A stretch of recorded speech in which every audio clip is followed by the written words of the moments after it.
राधे राधे दोस्तों, welcome back to my channel. आज मैं आपके साथ यहाँ पर दो अलग अलग केक के डिज़ाइन शेयर कर रही हूँ जिनकी क्वांटिटी और फ्लेवर दोनों ही अलग अलग है। ये मेरा पहला केक है, ये मेरा पाइनएप्पल फ्लेवर में है और इसकी क्वांटिटी जैसे मैंने आपको बताया आधा किलो का केक है, 1 पाउंड का केक है। और इसके लिए 5 इंचेस के केक टिन में मैंने वनीला स्पॉन्ज को बेक किया था। क्रम कोटिंग के बाद इसको हम कुछ देर के लिए फ्रिज में सेट होने के लिए रख देंगे। ये मेरा दूसरा केक है, ये है चॉकलेट फ्लेवर में। तो बोर्ड के ऊपर मैंने पहले चॉकलेट गनाश लगाया ताकि केक का स्पॉन्ज अच्छे से उसके साथ स्टिक हो जाए, इधर उधर मूव ना करे। और इसकी जो फ्रॉस्टिंग करेंगे हम वो वेनीला क्रीम से ही फ्रॉस्ट करेंगे। कोई किसी तरह की चॉकलेट गनाश मैंने उसके अंदर ऐड नहीं किया है, बिल्कुल वेनीला क्रीम है। और वेनीला क्रीम मैं इसलिए यूज़ कर रही हूँ क्योंकि ये जो फ्लेवर है चॉकलेट चोको चिप्स, ये बिल्कुल लाइट फ्लेवर है चॉकलेट का, ये ज़्यादा चॉकलेटी नहीं होता है। तो इसलिए इसमें ना मैं ज़्यादा चॉकलेट भी ऐड नहीं करती हूँ। इस तरह से पहले क्रीम को स्प्रेड कर देंगे और क्रीम को स्प्रेड करने के बाद इसके ऊपर ये चॉकलेट गनाश भी स्प्रेड कर देती हूँ अच्छे से। और इसके बाद आते हैं हमारा की इंग्रेडिएंट चोको चिप्स। इन्हीं से इस केक का ना टेस्ट बहुत ज़्यादा एनहांस होता है, बहुत फ्लेवरफुल टेस्ट बनता है चोको चिप्स को ऐड करने के बाद ही। आज ये स्पॉन्ज भी मेरा थोड़ा सा ना ब्रेक हो गया था, मैंने जब कट किया, कट करके मैं इसको नीचे रख ही रही थी कि हाथ से स्लिप होके टेबल पर ही गिर गया। तो थोड़ा सा ये इसमें हल्का सा एक साइड से ये ब्रेक हो गया था, बट कोई नहीं, इस तरह की चीज़ें तो बेकर्स के साथ होती रहती हैं और ये बहुत ही माइनर सी बात है। इस तरह की चीज़ों को हम अच्छे से जानते हैं कि हम लोगों को कैसे टैकल करना होता है। तो यहाँ पर ये मैं दूसरी लेयर लगा रही हूँ क्रीम की। क्रीम वेनीला है और कम ही क्वांटिटी में है, वो वीडियो में थोड़ा ज़्यादा लगती है, अदरवाइज़ इतनी ज़्यादा क्वांटिटी उसकी नहीं होती है।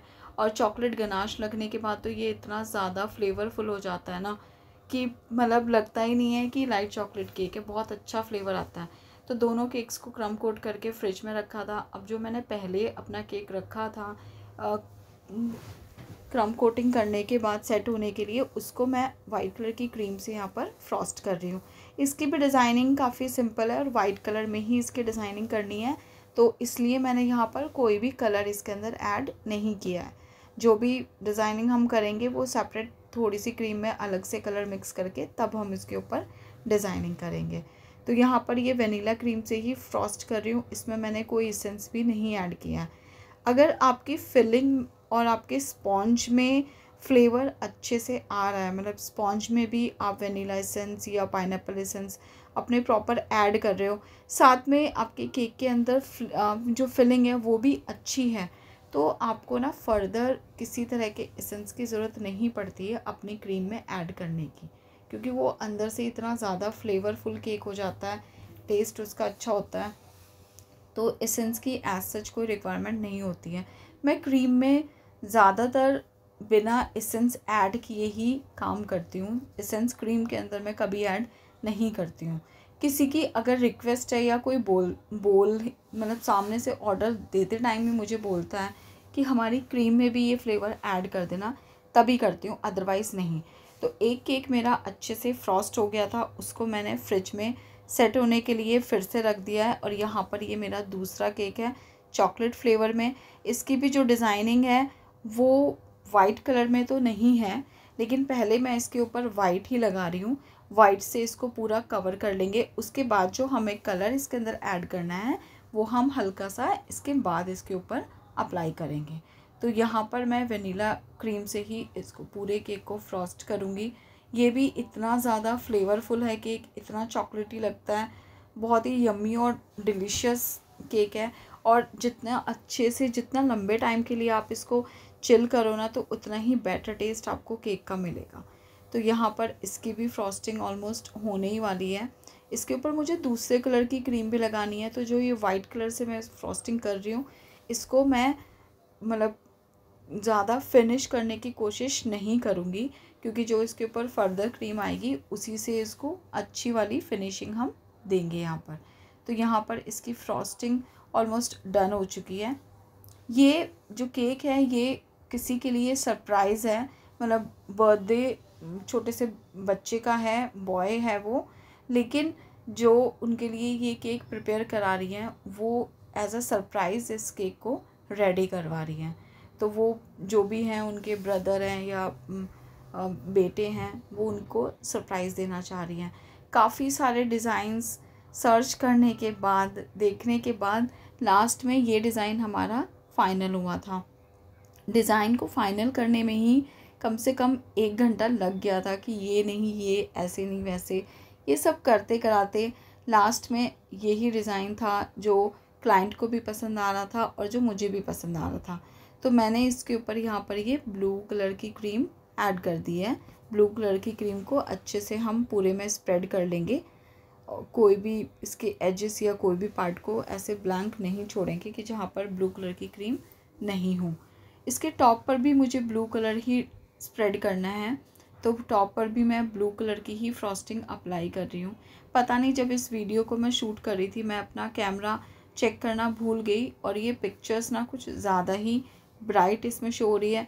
जब इस तरह से ज़्यादा ब्राइटनेस हो जाती है हमारे कैमरे में, तो ऊपर की टॉप लेयर पे कौन सा कलर हमने ऐड किया है वो विजिबल नहीं होता। तो इसलिए यहाँ पर मैंने जो ब्लू कलर लगाया वो पहले पता ही नहीं चल रहा था, मैंने कैमरा चेक करके उसको फिर से सही किया। तो ये ब्लू कलर से इसकी फ्रॉस्टिंग हो गई है, अच्छे से ये फिनिश्ड केक हो गया है और इसकी शार्प एजेस भी आ चुकी हैं। बहुत ही प्यारा लग रहा था बनने के बाद। पूरा कंप्लीट क्रीम वर्क किया था मैंने इसके ऊपर, किसी भी तरह का कोई फॉन्डेंट या कुछ भी ऐसी चीज़ इसके ऊपर अप्लाई नहीं करी थी जो भी फैंसी कुछ लगे। पूरा क्रीम से ही इस डिज़ाइन को हमने कंप्लीट किया था। अब मुझे इसको थोड़ा सा ये ब्लैक कलर से ना नीचे फॉन्ट लाइन भी बनानी है इसके ऊपर।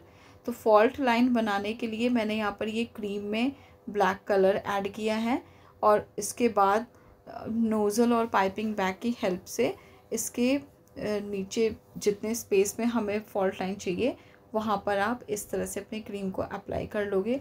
स्क्रैपर या फिर पैलेट की हेल्प से आप उसको जो एक्स्ट्रा थोड़ी सी है क्रीम उसके अंदर, आप उसको रिमूव कर सकते हो। और लास्ट में स्क्रैपर तो आपको यूज़ करना ही करना होगा इस तरह के केक्स में फॉल्ट लाइन के लिए, लेकिन स्क्रैपर को भी बहुत केयरफुली आपको यूज़ करना होगा। उसको टिल्ट ना रख के बिल्कुल सीधा रख के यूज़ करना। तो यहाँ पर ये केक कुछ इस तरह से मेरा कंप्लीट हो गया था। अभी इतना अच्छा नहीं लग रहा है, जब बोर्ड क्लीन हो जाता है ना तभी परफेक्ट फिनिशिंग केक की आपको दिखाई देती है। अदरवाइज़ पहले तो वो थोड़ा सा अनटाइडी सा लगता रहता है। तो अनटाइडी लगता है ना तो वो उसमें क्लियरिटी नहीं आती। तो अब जब इसका केक बोर्ड मैं अच्छे से क्लीन कर दूँगी तब आपको इसकी प्रॉपर जो फिनिशिंग है वो तभी विजिबल होगी। अब देखो फ्रेंड्स, इसका बोर्ड मैंने अच्छे से क्लीन कर दिया तो अपने आप में इसका लुक चेंज हो गया। अब यहाँ पे ये है बिस्किट का चूरा किया हुआ है, हाथ से ही हो जाता है ये भी। इसके लिए आपको किसी मशीन की या किसी इक्विपमेंट की ज़रूरत नहीं है। बिस्किट लेना है, कोई भी वनीला बिस्किट आप यूज़ कर सकते हो। और ये मैं इसके ऊपर स्प्रेड कर रही हूँ। इस केक में हमें थोड़ा सा सैंड का इफ़ेक्ट देना है, तो सैंड के इफ़ेक्ट को लिए मैंने यहाँ पर केक स्पॉन्ज नहीं यूज़ किया क्योंकि मेरे पास नहीं था वनीला स्पॉन्ज एक्स्ट्रा, और उसकी जगह पर मैंने बिस्किट को इस तरह से चूरा करके हाथ से उसको रख रही हूँ। और अब ये पेपर टॉपर्स हैं। पेपर टॉपर कार थीम का केक है, ये मैक्विन बोलते हैं आई गेस इसको, तो उसी का है, या रेसिंग थीम कुछ इस तरह से ही इसका नाम होता है, मुझे एग्जैक्टली नहीं पता। तो इसी के डेकोरेशन इसके ऊपर करनी थी। तो ये सारे पेपर टॉपर्स हैं और पेपर टॉपर्स लगाने के बाद एकदम से हमारे केक का लुक बिल्कुल बदल गया। अब ये हमारा पाइनएप्पल केक जो हमने 5 इंचेस के केक टिन में ½ kg बेक किया था, अब ये मैं उसकी डिज़ाइनिंग कर रही हूँ। ये गर्ल के लिए जाना है तो इसलिए मैंने इसके ऊपर ये इस तरह से पिंक कलर की क्रीम से पैलेट से ही डिज़ाइन बना दिया। ये काफ़ी ट्रेंडिंग डिज़ाइन रहा है, एक टाइम पर बहुत ज़्यादा पसंद करते थे सब लोग इसको। ये डिज़ाइन मैंने इसके ऊपर इसलिए बनाया है क्योंकि जो मेरी क्लाइंट हैं उनको बिल्कुल लेस टू लेस क्रीम चाहिए केक के ऊपर।